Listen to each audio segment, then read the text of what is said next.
Shalom Aleichem, friends, and welcome back to a Biselleh Torah. Vayikra is the third book of the Torah, and we open it this week.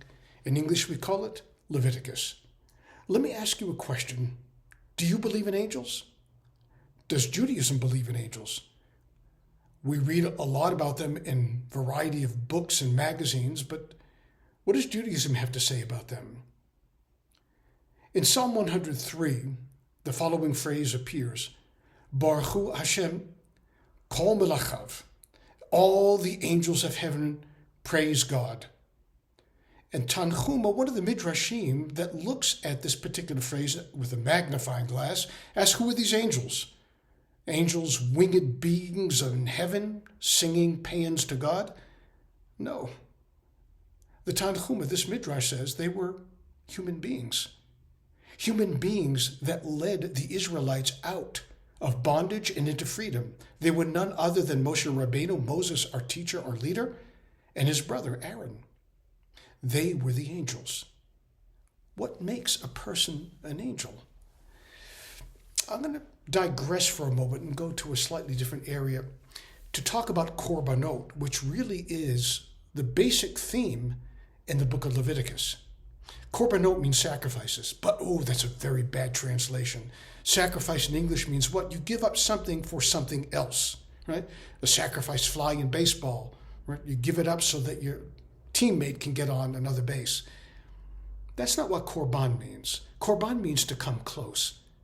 So a sacrifice in the Bible, a korban, is very purposeful in that it has as its goal to get close to God. The very first time a korban is mentioned in the Bible is in the opening chapters of Genesis, Bereshit, where two brothers offer sacrifices to God. Abel gives the best that he possibly can to the Almighty, and God smiles on him. Cain sloughs it off. He gives whatever he can just because he's supposed to do that. He doesn't desire to get close, korban, to God, whereas Abel does. The next time we meet up with a sacrifice in the Bible is after the flood. Noah disembarks and offers up a sacrifice to God, a sacrifice from his heart, as if to say, God, I want to be one with you. I want to be close with you. Again, korban meaning to draw very near. And the Bible depicts the response of God to Noah's offering as reach nichoach. It was a sweet, savory smell to God. God didn't appreciate the barbecue. What God appreciated was the fact that he was a human being that was attempting to be close to him.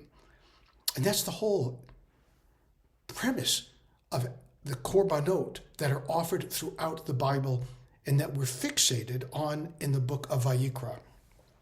One last thought about korban, that in the book of Exodus, we also had an interesting episode where the Jews in Egypt were asked to give a korban to God on the eve of Yetziat Mitzrayim, on the eve of the Exodus from Egypt. What was the korban? They were supposed to sacrifice a lamb. A lamb was what? A lamb was one of the gods of Egypt. God was basically asking the Israelites to give up the false gods, to give up all of the items and things in life that were glitzy and attractive and wanted by everybody. They were coveted by the populace, and the Jews were no different from everyone else. And God's response to them is, if you want to be my people, you want to be close to me, give up those false gods. And now we come to this whole idea in Vayikra, where we splay out all the sacrifices and how they're to be done, but they're supposed to be sacrifices of the heart. They're supposed to make us close to God. So I'm going to come back to my original question. Have you ever thought about angels and angelology? We spoke about Moses and Aaron being angels, being paragons of virtue that were wanting to be close to God by executing exactly what God wanted them to do without even having to be asked. Have you ever met an angel? I have. Oh, so very many times.